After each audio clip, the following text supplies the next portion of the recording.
The House will be in order. Please take your conversations off the floor.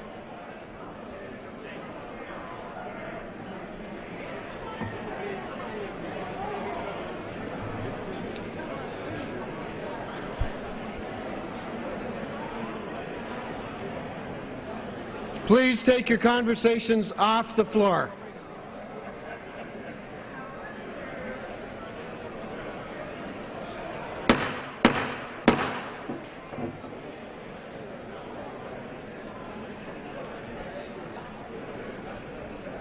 The House will come to order.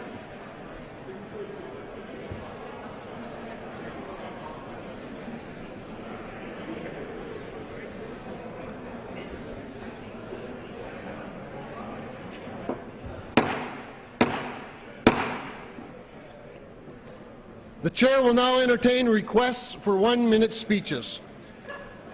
For what purpose does the gentleman from New Jersey seek recognition? The gentleman is recognized for 1 minute.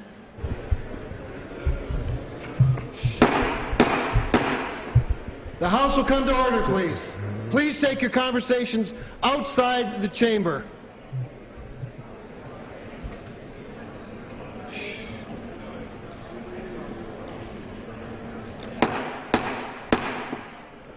The House will come to order.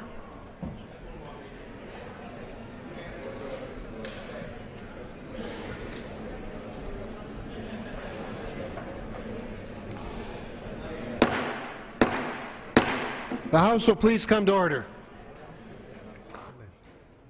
The gentleman from New Jersey is recognized. Thank you. Today, we remember a somber moment in our nation's history. We must also remember what values our nation was founded on, remember that we must always protect those values. Our Declaration of Independence promises life, liberty, and the pursuit of happiness, and as Chairman of the Constitution Caucus, I pledge to fight for those liberties recognized by our Founding Fathers. For 41 years since Roe v. Wade, more than 56 million unborn children have been denied that undeniable and unalienable right that we hold so dear. For pro-abortion advocates, they want Americans to believe that abortion is an ordinary medical procedure. But ending a human life is never ordinary, and denying the most basic of rights, the right to life to unborn children, is not and never will be normal. Discrimination against a person based upon their age, their size, or development should never be acceptable.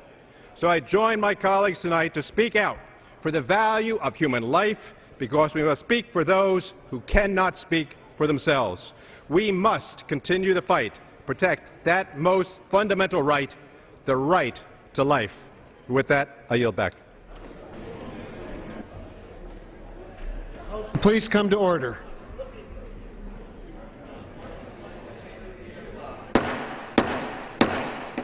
Please take your conversations outside of the chamber. The House will come to order. For what purpose does the gentleman from New York seek recognition? The gentleman is recognized. Without objection. You know, my colleagues, if someone was to read the history of the United States, they would think that all the Democrats in this country were poor and all the Republicans were rich. But it just amazes me how in the last few years since we've had this president, how the Republican decided that they're not going to support. The gentleman will suspend. Please come to order. Please take your conversations outside of the chamber. Well, the Republicans have done a pretty good job in making certain that we don't close the tax loopholes for the very wealthy and that we don't raise any type of revenue through taxes. The things that they have fought against, monies for jobs, the Affordable Health Care Act, the affordable housing, there are just so many things. But when it gets to the basic moral things, which doesn't concern what label or how you vote, it's just what happens to a person when the only thing they're relying on is unemployment compensation. What happens when 1.3 million of these people no longer has that check? Well, I can tell you because, unfortunately, I don't come from a wealthy district. But sometimes they can't pay their rent. Sometimes they get evicted. Sometimes they can't get to the job. Sometimes the car doesn't, the notes haven't been paid. And then we find people drifting into poverty, and that's where we really pay. Not only in the misery and the pain of hardworking Americans, but we pay in terms of welfare. The gentleman's Please, time has expired. Pass to give some assistance for 1.3 million Americans. The gentleman's time has expired. For what purpose does the gentleman from Pennsylvania seek recognition? Mr. Speaker, request unanimous consent to address the House for 1 minute revised extent. Without objection, the gentleman is recognized for 1 minute. Mr. Speaker, today the House took a positive step towards restoring fiscal discipline in Washington with passage of the Consolidated Appropriations Act for fiscal year 2014. In years past, Congress has relied on continuing resolutions, which is no way to run the government, and it cedes all spending decisions to the White House. Alternatively, this measure restores the role invested by the Constitution in the legislative branch, the power of the purse, the ability to authorize and appropriate public money for the national government. Furthermore, the bill reduces regulatory burdens, protects our national security, and enforces stringent oversight of the executive branch. The bill protects our constituents from arbitrary and drastic flood insurance rate increase and maintains pro-life policies and protects Second Amendment rights. The bill creates efficiency by eliminating areas of waste, but also makes critical investments in areas most in need. Congressman Jim Langevin of Rhode Island and I, co-chairs of the bipartisan Career and Technical Education Caucus, have led the charge for fully funding career and technical education. This bill increases funding for CTE programs by $52 million. I want to thank my colleagues for their work and call on the Senate to pass this important bill, and I yield back. The gentleman's time has expired. For what purpose does the gentlewoman from Texas seek recognition? Without objection, the gentlewoman is recognized for 1 minute.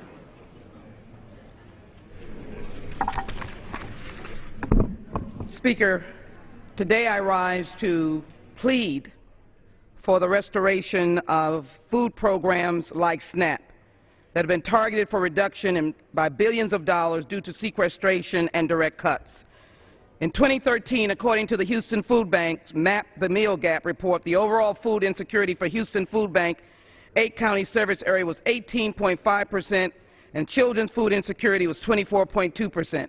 The Shriver report just issued indicated that there are some 48 million women living in poverty and 22 million children.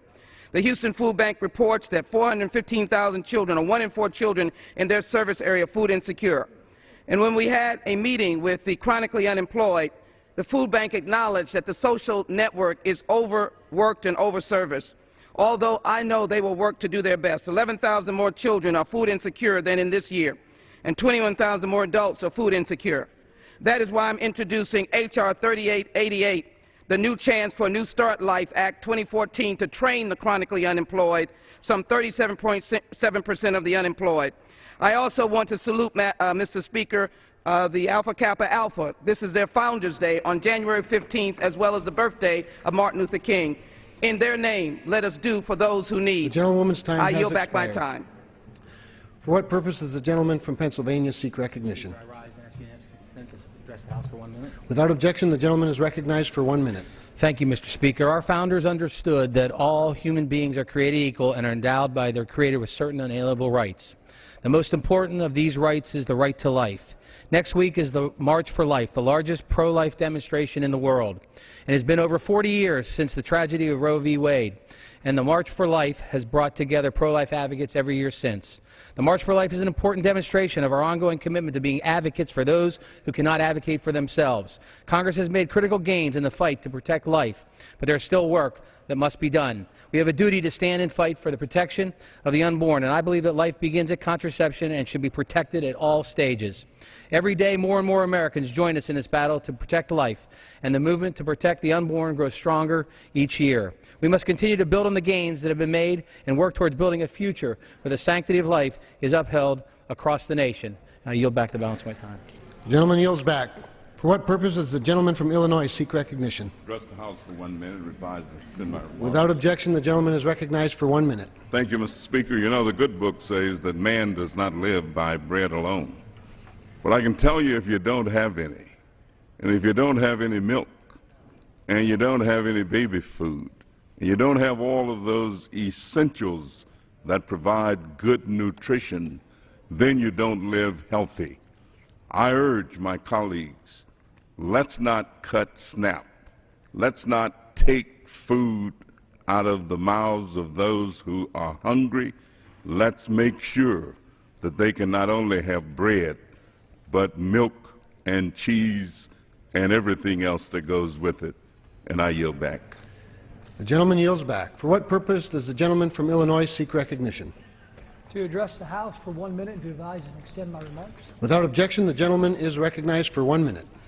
Mr. Speaker, I rise today to remember the 41st anniversary of Roe v. Wade. Every year on January 22nd, students come to Washington, D.C. and host a rally on the National Mall to celebrate life. To me, the March for Life means renewed hope and faith in our nation's young people as I see hundreds, many from parishes just like mine, come to our nation's capital to stand for life. I want to recognize all the groups from Illinois, including my former priest, Father Dan Willenberg, from my district in Nokomis, Illinois, and his group of 160 students who will travel almost 800 miles to participate in next week's March for Life. I am praying for safe travels, and I wish I could be here with you. As a father of a 16-year-old daughter and 13-year-old twin boys, I want to thank our youth for their commitment to life. I hope my children have the same opportunity to come to Washington to stand up for what they believe in. I yield back. For what purpose does the gentleman from Tennessee seek recognition? Without objection, the gentleman is recognized for 1 minute. Thank you, Mr. Speaker. Before I was elected to Congress, I served 24 years in the Tennessee State Senate. For 20 of those years, I worked hard to create a Tennessee education lottery, an opportunity for students to go to college and come out without a debt and without having to have a job when they were in college to succeed. Next Monday will be the 10th anniversary of the Tennessee Education Lottery. It's raised over $2.8 billion for education, yet with education costs rising, it's still not enough. We in Congress need to work hard to make sure that Pell Grants increase and that Pell Grants go to students at not-for-profit schools and at those for-profit schools that graduate students and get them gainful employment. Ladders of opportunity for the middle class are paved through education. The Tennessee Education Lottery is one of those ways. I continue my work in Congress working for Pell Grants and other opportunities to see that monies are efficiently channeled to students and give them opportunity to improve their lives. Thank you, Mr. Speaker, and I yield back the balance of my time. For what purpose does the gentlewoman from Tennessee seek recognition? Or New Mexico, I'm sorry. The chair apologizes. For what purpose does the gentlewoman from New Mexico seek recognition? Consent to address the House for 1 minute to revise. Without objection, the gentlewoman is recognized for 1 minute.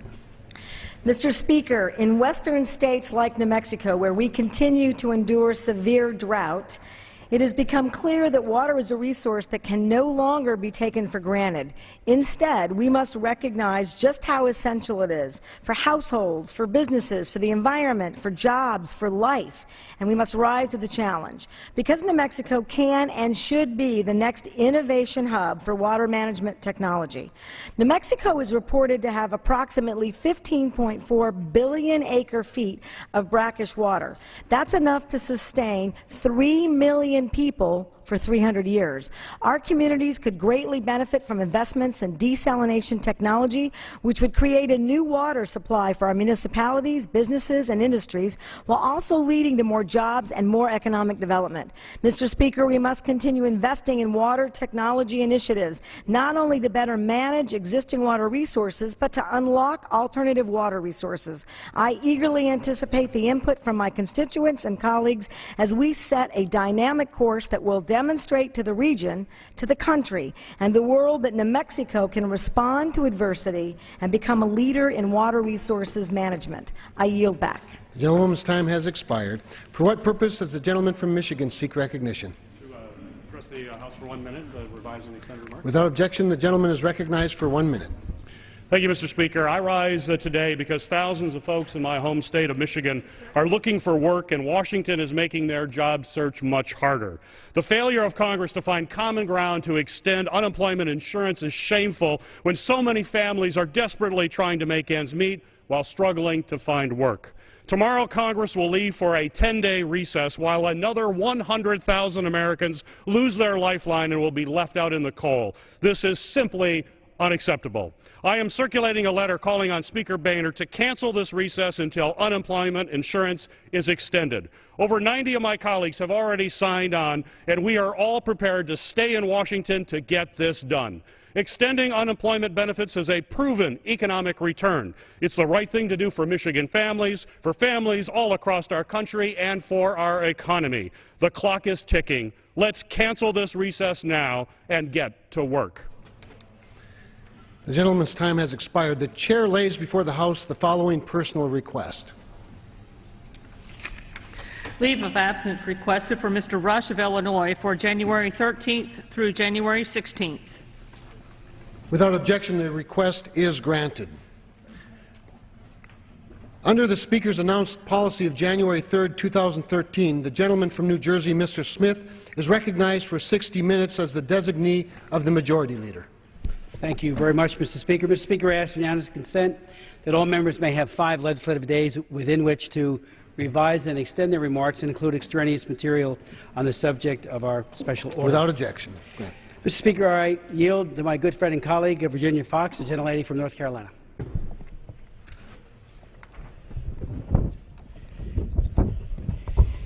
Thank you, Mr. Speaker. Mr. Speaker, I want to thank my colleague Chris Smith for his leadership on developing this hour, and all of my colleagues who are here to speak on this very important issue.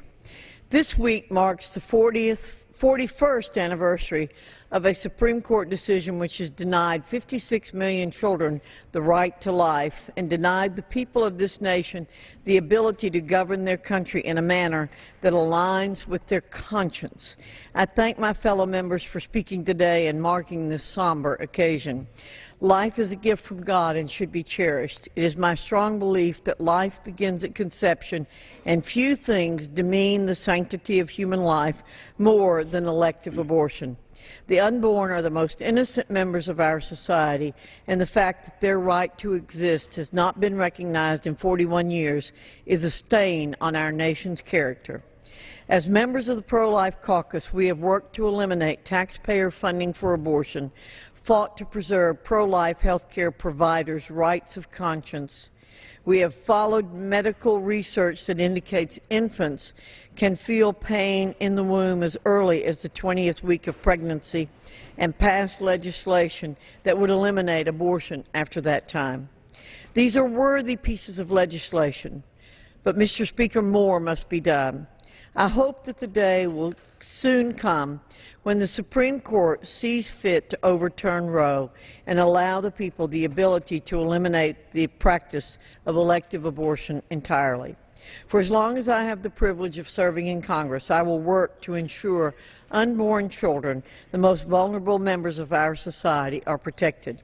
I thank my fellow members here today who share that goal. Let us continue to work for the protection of innocent life. And with that, I thank my colleague again, Mr. Smith from New Jersey, and I yield back. I want to thank the gentlelady from North Carolina for her very eloquent remarks and for her leadership on behalf of the unborn and their mothers. I'd like to yield to Martha Roby, the gentlelady from Alabama.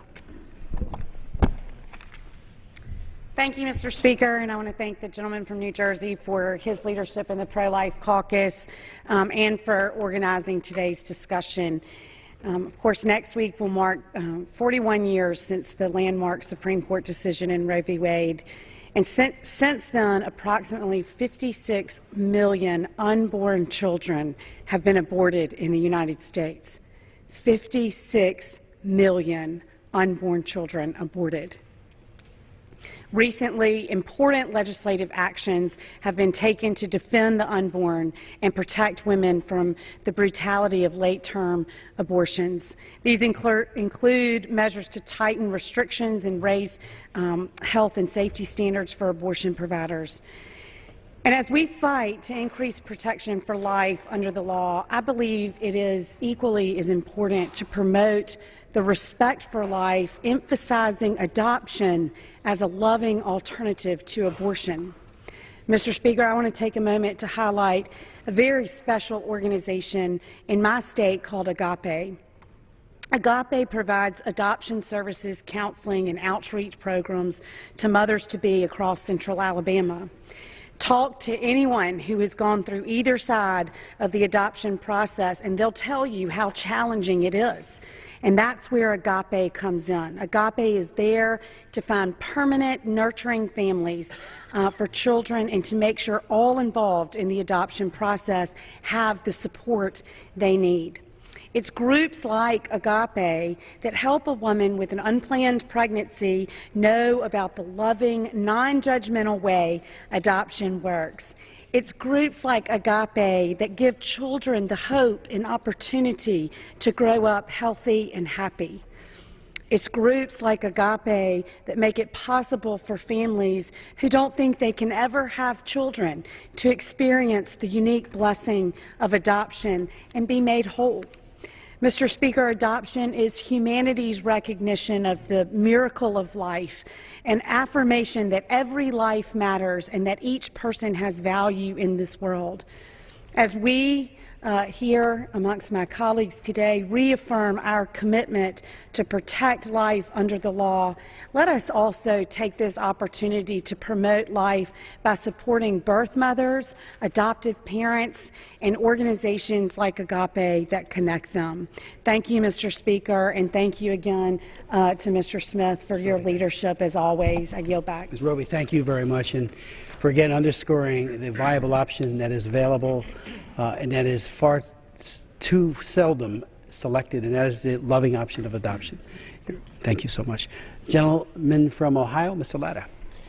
Well, thank you very much. I appreciate the gentleman for his leadership on this all-important issue and your time here today. And, Mr. Speaker, next Wednesday, thousands from across the country, including hundreds of my constituents from Northwest and West Central Ohio, who support the lives of the unborn, will gather in Washington, D.C. in recognition of the 41st anniversary of the Supreme Court's Roe v. Wade decision.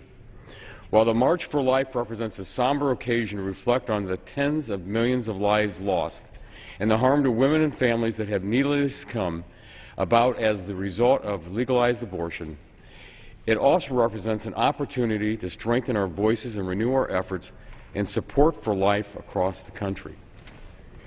We must make certain that our fight does not end here with the march.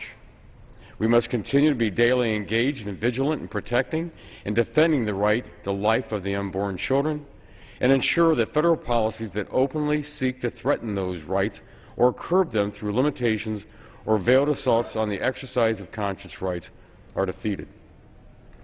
Let us not forget about that the preamble to our Declaration of Independence proclaims that life is our first absolute right.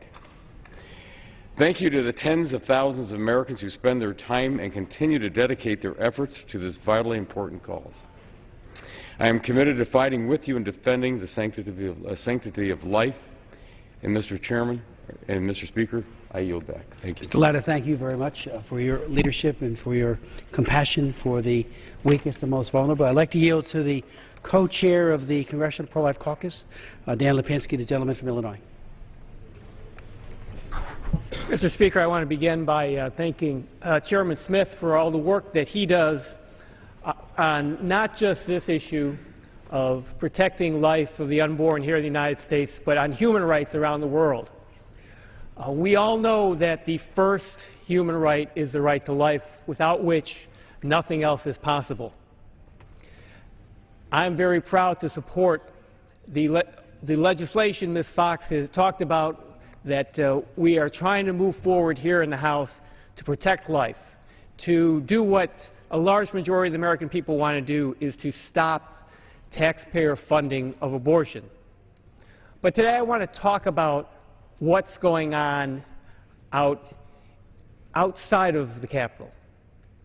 We have next week the March for Life here in Washington. Many people thought 41 years ago with Roe v. Wade that it was over, that the decision had been made and there would be abortion and abortion on demand here in the United States forever.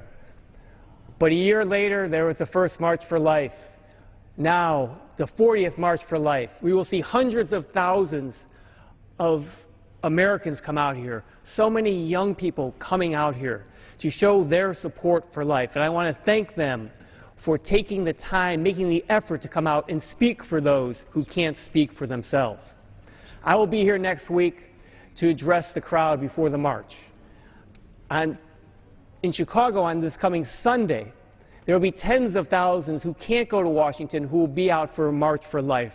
I will be there to address the crowd and, again, call for all of our leaders to embrace life and protect life.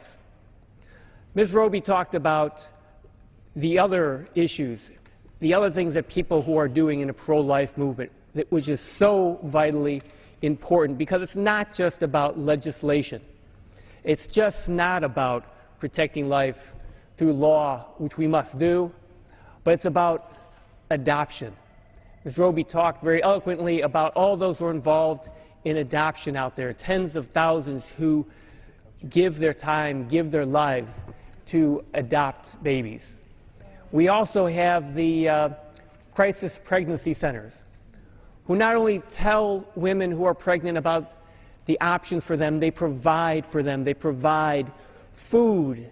They offer to provide the diapers, other things, trips to the doctor that are needed for women who are pregnant and who are considering having an abortion. I want to thank them for the work that they do. So here we are 41 years after Roe v. Wade, and there's a vibrant pro-life movement still going on. I want to thank everyone who is part of that movement, and I will keep working for changing the laws in this country, and we have to change the hearts and minds of our leaders so we can change the laws and take care of the unborn and all those women out there who face this most difficult choice. But I want to thank all my colleagues who are standing up here with me today for the work that they are doing to protect the unborn. Thank my good friend and colleague for his leadership, for standing so strong, and for reminding everyone about the importance of the crisis pregnancy centers, which are a lifeline to so many women who might otherwise abort and make that irreversible decision. So thank you for underscoring that. I'd like to yield to my good friend and colleague from Nebraska, who has also been a tremendous leader in the cause of life and human rights in general. Well, first of all, Mr. Speaker, let me thank my good friend from New Jersey, Mr. Smith, for his tireless leadership on this essential civil rights issue to protect women and to protect children. And let me also thank my good friend, Mr. Lipinski from Chicago. You know, each day members of Congress come down here and push and shove rhetorically, poke one another in the eye. And I think America is looking for a way to transcend this political bickering, this acrimony that exists down here. So it's very moving to me that Dan Lipinski would come here, join with many of us, and simply say a truth, that women deserve better than abortion. We can do better in this body. So I'm very grateful for your leadership as well. Mr. Speaker, soon a joint session of Congress will gather for the State of the Union address, celebrating our American Republic. We have much to celebrate as a country, but there are also very deep philosophical divides.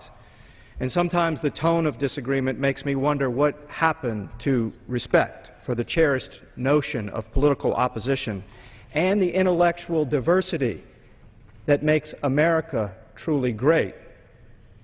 But, Mr. Speaker, abortion is probably the toughest issue you will not hear about in the State of the Union address. The violence of abortion has wounded our society deeply. For instance, the Gosnell case, which profiled late-term abortion atrocities in urban Philadelphia, shows what can happen when people become desensitized to death. Many of the wounds of abortion are invisible, but they are no less real. Mr. Speaker, so many persons are hurt by the act of abortion. They suffer silently when the culture that enticed them into an irreversible choice turns its back and refuses to acknowledge their pain. But, Mr. Speaker, with that said, there is also some good news. Those who have been hurt by abortion are speaking out. They are silent no more. And advances in ultrasound technology are also providing a window on the delicate beauty of human life in the womb. Mr. Speaker, droves of young people are responding to the truth of science. They are increasingly pro-life, and many are coming here next week to celebrate that beautiful gift of life at the March for Life. These young people are recognizing that the womb is a sacred place where children should be safe. They believe that we should do everything possible to save both a mother and her child. They refuse to choose between mothers and their children. But they are also not naive about the difficulties that some vulnerable women face when they find themselves pregnant, alone, or worse, threatened, coerced by an uncaring boyfriend, or worse yet, a medical doctor into having an abortion. To those of you who do not stand with us, I would like to say this. I offer a hand of friendship. I'm pro-life. I believe that women deserve better than abortion. But maybe there's some areas where we can work together, where possible, to let, first of all, the healing begin. And as my good friend Dan Lipinski mentioned, maybe it's important in this area to end the taxpayer monies that go to abortion providers, because so many Americans oppose that use of their money as well. And there's one other area that we should work on. Let's don't wrongfully discriminate against people of faith or who are of good conscience or who, through reason, lends themselves to a deeply held ethical belief that does not allow them to be complicit in any way in health care, in their health care policy, in paying for the act of abortion. These are a few areas where I think we can transcend the political divide and do what is right and fair and just for women, children, and our society as a whole. Thank you, Mr. Smith. I thank my friend for his very, very eloquent remarks. I'd like to yield to gentlelady from Minnesota, Michelle Bachmann. Thank you so much to my colleague from New Jersey, Mr. Smith, who has long been the fearless leader of the issue of standing for the sacred right to life. One thing that we know in 41 years is that there's been a profound change in the United States. We can't lose 56 million innocent American lives and not be changed. Just to put it in context, 56 million means the entire state, the entire population of my state of Minnesota over 10 times over. That's how many of our fellow brothers and sisters have been lost through the carnage of abortion. That's the unborn. But the other calculus is the loss to 56 million American women, women who have had ongoing, precious, innocent human life literally pulled from their body. I'm a woman. One thing that God has done, the creator of all life, he privileged women to be the receptacles and the bearers of the next generation. I've been privileged to bear 5 beautiful children, to be a foster mother to an additional 23 children. I've been a mother 28 times over. Is there any greater privilege? I weep and I mourn for women who've been lied to, women who are forced into undergoing this very violent procedure that for many people altered their life forever. They can't deal with the guilt. They've turned to maybe drugs or alcohol to deal with the guilt. The good news is a holy, forgiving God makes a way out. He forgives, and he provides a way of opportunity for them. So 56 million unborn children, 56 million women, also 56 million fathers. 56 million who their child is the one that was unborn. I think we can do better. Ideas have consequences. When we embrace the idea that human life isn't sacred, that it's expendable, this is the result. I know that we can do better. We will do better. And I thank God that with the March of Life that's coming up next week, that we will stand together saying that there is a future and there is a hope. And I yield back to Representative Smith. Thank you very much, Michelle, for those very very sensitive remarks, and really appreciate your leadership.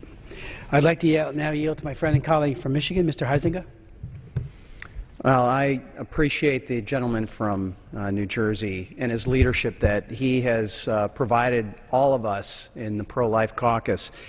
And I'm looking here at my phone. I wish I could share this on TV with everybody and everybody up in the gallery and with my colleagues.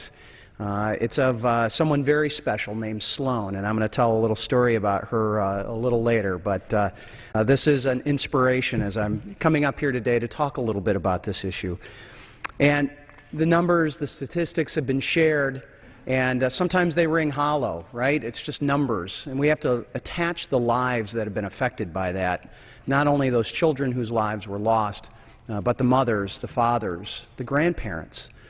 Those that lost that and have that void in their families. So, of course, we must continue to fight for the unborn, but there's another story to be told as well. And that story is about those children that we cannot forget who need permanent, loving homes. And each year there's about 120,000 families that navigate the adoption process and welcome new children into their lives. I'm pleased to report that adoption rates in West Michigan, where I represent, are among the highest in the country. Bethany Christian Services is located in Grand Rapids, the largest adoption agency in America. The Lakeshore Pregnancy Center, which I have a personal connection with. My wife serves on the board of that fine organization, and so many others that are out there trying to provide those services. Our own church this past Sunday set up a pack and play, and the challenge to all of us at the church was, let's fill it.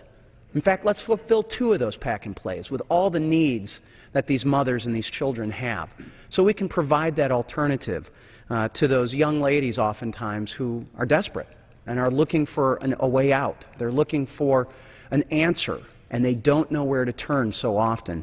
And have crisis pregnancy centers there to offer alternatives to death and to destruction is something that we need to take very seriously, and I take seriously as a believer. The Right to Life groups, where I served in my church's Right to Life representative for over 10 years and was proud to do that, to be able to be that voice and tirelessly promote the culture of life and strong families. I think that is something that we need to continue to do. I'm struck by families in my own church, the Holwerdas and the Meyerds, who have done not just one international adoption, but multiple international adoptions. Friends from school, my roommate in college and best friend from high school, who was adopted through Bethany Christian Services very early on. I think we cannot forget those faces and those lives that have become so productive and have changed our culture. I was especially touched this year, and this is where Sloan comes in. I was especially touched this year as I watched the life of a member of my own staff change when she and her husband adopted a little baby girl. And when she sent me this photo just a couple of minutes ago, and the caption was, "Need some inspiration." And the photo of Sloan came up, and yeah, I think she's got SpaghettiOs smeared on her face and all kinds of great stuff as she's sitting in her high chair. But those are the things that we need to keep in mind when we're talking about life and the culture of life that we have. And let's change those statistics so that more stories like this one can be told. More stories about Sloan and Steve and others that have been in our lives. So these are stories that change lives not just of those children, but it changes the lives of those adoptive parents and the grandparents and the aunts and the uncles and the friends. And we're thrilled and celebrate those families that have made that choice. And we pray that the work that we do here can continue to help them make that choice. And I yield back. I thank my friend and gentleman from New Jersey for allowing me to be a part of this. Thanks. Thank you very much for your, and that story of Sloan was great. I'd like to yield to the distinguished gentlelady from Missouri, former U.S. Ambassador, Ann Wagner. Thank you very much. I thank the gentleman for yielding and for organizing this special order. There is no greater defender of the unborn than Representative Chris Smith from New Jersey, and I thank you for all that you do every single day for for all of us. Mr. Speaker, I rise today in support of life. 1 week from today is sadly the 41st anniversary of the Supreme Court decision that made abortion legal in this country in Roe v. Wade. And even though the House will not be in session next week, I will be here to join many of my constituents as we march on the Mall. The first time that I marched on the Mall in support of the unborn, I was a 28-year-old pregnant mother, pregnant with my second son, Stephen, and I'll be honored to march again in the Mall in memory this time, sadly, of 56 million abortions that have taken place since that dreadful day 41 years ago. That is roughly 1/5 of the United States population who we will never know. We will never derive the contributions to society that these nameless angels could have brought to the world. And even worse is the emotional and the physical pain that millions of women have endured in the days, months, and years after their abortion. 41 years after Roe v. Wade, I am heartbroken for the pain this decision has caused over the years, but I am also hopeful and I am inspired by the many young people who energize this movement, who will join us next week in the Mall in Washington, D.C., who I will be very pleased to host and to lift up. I am energized that this movement will have these young people standing beside me, and I stand beside them next week when we march. And together, we will continue to work towards the day when abortion is not only illegal, but that it is unthinkable. I yield back. Thank you, Ann, very much, for your, Ambassador, for your very eloquent comments. I'd like to yield to my good friend and colleague from Michigan, Tim Walberg. I thank my friend from New Jersey again for this opportunity to stand for life. It will be exciting to have the demonstration, and I say that in the positive sense, a demonstration that is going on this next week again of people demonstrating that there is a love for life, for children, for women, and for men who've been caught in the lie of abortion, who've been sold a message that goes against, in most of their cases, goes against their normal common sense thought. A thought that says life is something that should be sustained. It should be seen as a blessing, and we should praise that opportunity.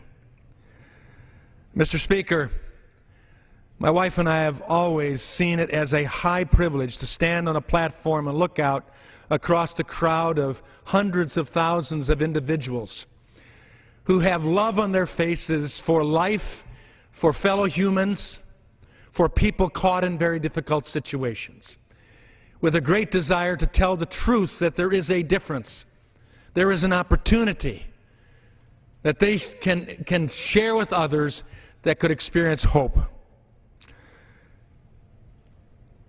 Today, Mr. Speaker, we sit in a chamber that has above your rostrum the motto of the United States of America that says, "In God we trust." And so rather than going on with further comments that I would make from my own thoughts, I would turn to the thoughts of God Himself. More specifically, words that were uttered by a man, a king, a very wise king, who was very human as well. A king who was classified by God Himself as being a man after my own heart. And so what this man would say, I would think, if he was honored by God with that statement, would be something we should hear. These words that King David uttered in Psalm 139 are words, I believe, that can be uttered by not only the 56 million aborted babies, but every baby in the past and the future who experience being a gift of God. David said, I will give thanks to you, for I am fearfully and wonderfully made. Wonderful are your works, and my soul knows it very well. My frame was not hidden from you when I was made in secret. Your eyes have seen my unformed substance, and in your book were all written the days that were ordained for me, when as yet there was not one of them. That talks of life as planned and as gifted by God in the womb, made for a purpose intended. And I thank God that I can stand here today as a member of Congress, as a father, as a husband, as a grandfather, and as one who loves life in all its forms, humanly made by God as a gift. I thank the gentleman for allowing me this opportunity. God bless you. Thank you, Mr. Walberg. I'd like to now yield to Randy Hultgren, a gentleman from Illinois. Thank you, Chairman Smith. Thank you for your incredible work on this issue. I rise today to remember with sadness the 41 years since the Supreme Court's sweeping Roe v. Wade decision. More than 55 million have lost their lives to abortion. But after that fateful January, the pro-life movement was born. As Americans United for Life put it, the pro-life movement desires a nation in which everyone is welcomed in life and protected in law. And many warriors have taken up that cause. Next week, many thousands will make the pilgrimage to the March for Life here in Washington to mark and protest the havoc Roe v. Wade has left in its wake. Pro-life warrior Nellie Gray started the march, and this annual event has rallied Americans and exposed the brutality of this procedure. A country complicit in taking thousands of lives each day tarnishes a legacy of liberty and justice for all. Defending human life at all stages shouldn't be a political issue. Defending human life is a moral issue.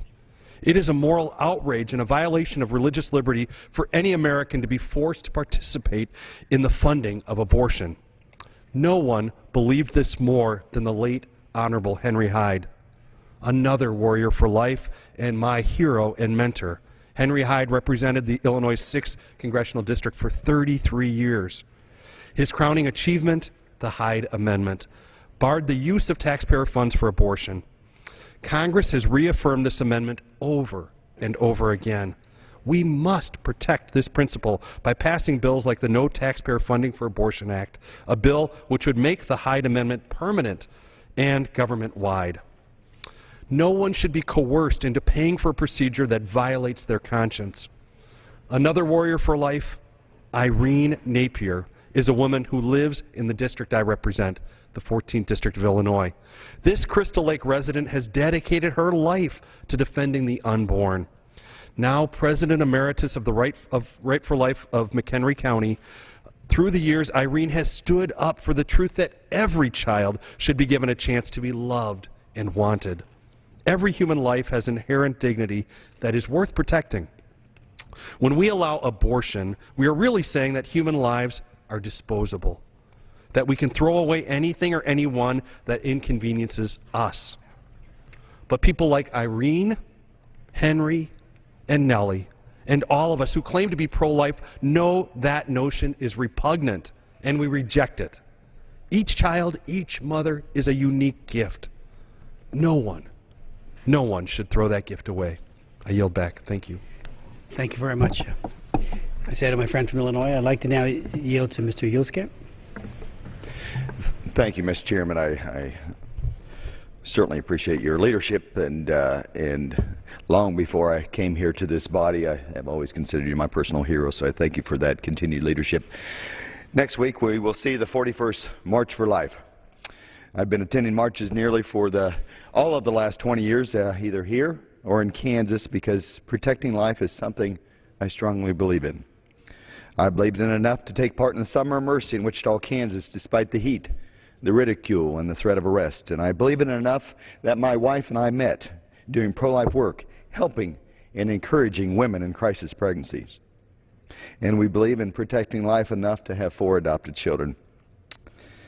I still remember meeting our 2 daughters for the first time at airports, of all places, in Miami in 1999, waiting with my wife, nervously looking forward to that first glimpse, the first time we were going to hold our oldest daughter. Or in Kansas City 2 years later, this time my oldest daughter in one hand and a dozen roses in the other, waiting for my wife to step off the plane with our second daughter. And I still remember that ride home, and my wife had a bright idea. We got a 3- and a 5-year-old. She said, maybe we put their car seats together, they could learn to get along. Yeah, that lasted about 15 minutes, but 400 miles later, we finally arrived in home just in time for Christmas Eve Mass. And what a Christmas gift from a mother who chose life. Each day, more and more eyes are being opened to the horrors of abortion and the blessings of adoption. Each day, more and more young people are making the choice to stand up and defend life. And each day brings us closer to the time when it will no longer be legal for a mother and father to kill their baby just because a throwaway society tells them that little girl or that little boy doesn't fit in their plans. We are getting closer to that goal, protecting all innocent life from conception to natural death. But it will not happen without action. Action in Congress, yes, but more importantly, action at home. Action in our hearts, action in our families. We need to be talking and praying with our friends, our neighbors, our coworkers about the importance of protecting life and helping families in crisis pregnancies. If we want to see an end to abortion, it will happen because the hearts and minds of individual Americans were changed by our actions. And I yield back, Mr. Chairman. CEO Scamp, thank you very much. And thank you for your work on the Pro-Life Caucus. You have really stepped up, and it's deeply appreciated by all of us. Thank you so very much. I'd like to now yield to, we have a number of pro-life doctors in the U.S. House of Representatives, and we have 2 with us today. First, beginning with the gentleman from Tennessee, Dr. Rowe.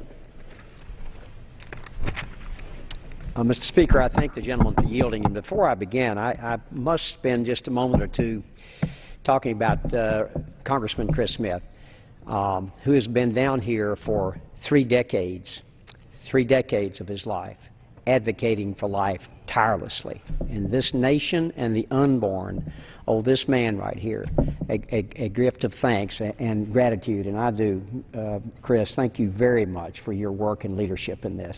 It's truly amazing. And Mr. Speaker, it's with a heavy heart that I once again, in my 5 years in Congress, returned to the House floor on this date, both as a father of 3, a grandfather of 2, and professionally an obstetrician and gynecologist. I've delivered close to 5,000 babies, and I strongly support the sanctity of life. Using technology like 3D ultrasound has given us a window to the unborn as a living, breathing, feeling human being. I've looked through that window with my own eyes thousands of times.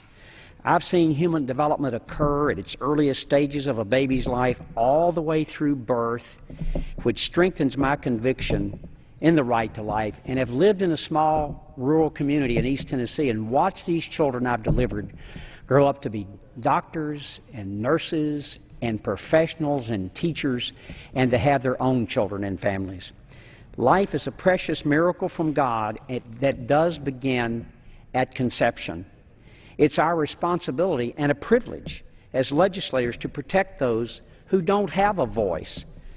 I will always fight for the right to life because it is my conviction and belief that we're all unique creations of a God who knows us and loves us before we are even conceived. What a loving and caring God that is. Tonight we mark one of the most tragic, misguided Supreme Court cases in our nation's history, Roe versus Wade. Since 1973, more than 55 million babies have been denied the right to life. We must make our laws consistent with our science and restore full legal protections to all who are waiting to be born. If government has any legitimate function at all, it's to protect those most innocent among us. For over 30 years, Congress has prevented taxpayer-funded abortions. Unfortunately, this door has been reopened with the passage of Obamacare, the largest expansion since the pivotal Roe v. Wade decision. Members who stand before you today have pledged themselves to protect those without a voice, and I look forward to working with my colleagues on both sides of the aisle to ensure this promise is kept. It is only by making good on this oath that we can expect to restore the trust that the American people have in their own government, and in doing so, ensure that the door to taxpayer-funded abortion remains closed. I am glad to be here tonight on the House floor with other legislators fighting for the rights of the unborn. And, Mr. Speaker, I prayerfully ask that hearts and minds are changed. And with that, I yield back my time. Thank you, Dr. Rowe, for your very kind remarks, but more importantly for your witness for life, particularly as an OBGYN, and for delivering those 5,000 babies. I'd like to now yield to another doctor, Dr. Andy Harris, gentleman from Maryland, who works often at Johns Hopkins, and a great defender of life and an eloquent spokesman. Thank you very much. I thank the gentleman from New Jersey for yielding. Mr. Speaker, we're here tonight on the 41st anniversary of Roe v. Wade, and put simply, as my colleague from Tennessee said, the science is just wrong. Roe v. Wade, the decision, they just got it wrong. You know, I entered pre-medical study in 1973, the year that Roe v. Wade was issued by the court. And I remember taking genetics courses as a pre-med, remember learning about genetics, learning about human genetics. And then in 1975, when I went to medical school, I actually did a research project with one of the scientists who was mapping the human genome. And I always remember one of the things we did, which was kind of neat, is we actually took one of our cells and stained the DNA. And I still have the picture at home of my DNA. And I remember the scientist telling me, you know, you look at that DNA, and that's human DNA. It's not any other DNA. It cannot be mistaken for any other DNA. In fact, now, Mr. Speaker, as you know, we can now map a person's entire DNA. And any scientist looking at that map of any human being's DNA will tell you that's a human being. It's not a cat, it's a dog, it's not a monkey, it's not another primate. It's a human being. It's the only thing that DNA could belong to. Well, that's very interesting. Because, of course, if you go back to the Roe v. Wade case and you read about Norma McCorvey, who was Jane Roe, that, of course, was a pseudonym. Her name was Norma McCorvey. She was pregnant at the time with her third child. Two of them had been adopted previously. It was a difficult pregnancy. It was a problem pregnancy. It was an unplanned pregnancy.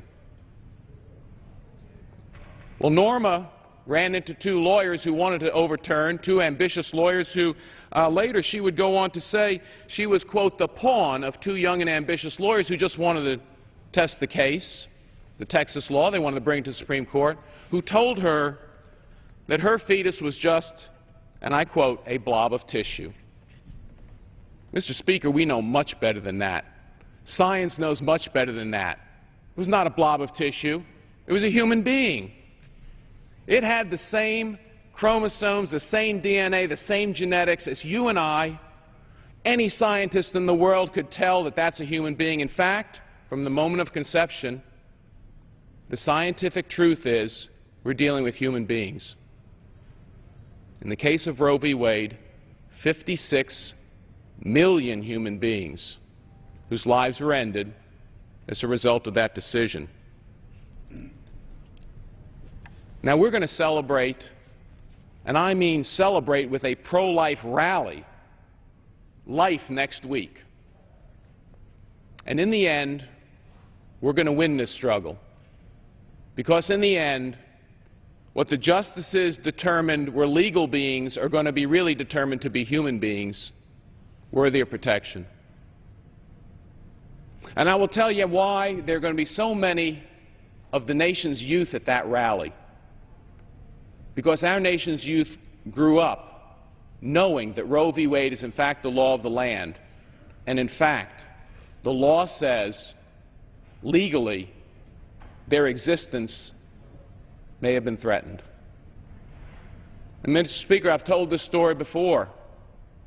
If anybody doesn't believe it, I want them to meet Jennifer. My wife volunteers at a pregnancy center, one of those places where women with troubled pregnancies, they're in a bad situation. They know that in this country it's legal to have an abortion, but what they really want is help. And my wife is fluent in Spanish. She was raised in Puerto Rico. She's the only person at that pregnancy center in Maryland who speaks Spanish. She wasn't supposed to be there that day when Maria, on political asylum from Guatemala, called because it was Maria's third baby, just like Norma McCorvey's third baby. And she was having a hard time because her husband had left her. It was going to be a hard time to raise that child. And she called the clinic because, honestly, she was looking for an abortion referral. It just happened that Maria doesn't speak English. She speaks a few words, not fluently enough to be understood. Just happened my wife was there. My wife talks to her, and she helps her. And the pregnancy center helps. And Maria, who really didn't want an abortion, but knew it was legal and it was an option, gave birth to Jennifer. Jennifer's now in middle school. She's a great kid. I would challenge anyone to look into Jennifer's eyes and say that Roe v. Wade got it right. Mr. Speaker, next week, thousands and tens of thousands of young people are going to be on the Mall to join with us to say, simply put, Roe v. Wade got it wrong. I yield back the time. Thank you very much, Dr. Harris. I'd like to now yield to my good friend and colleague from Colorado, Mr. Lamborn. Mr. Speaker, 41 years ago, the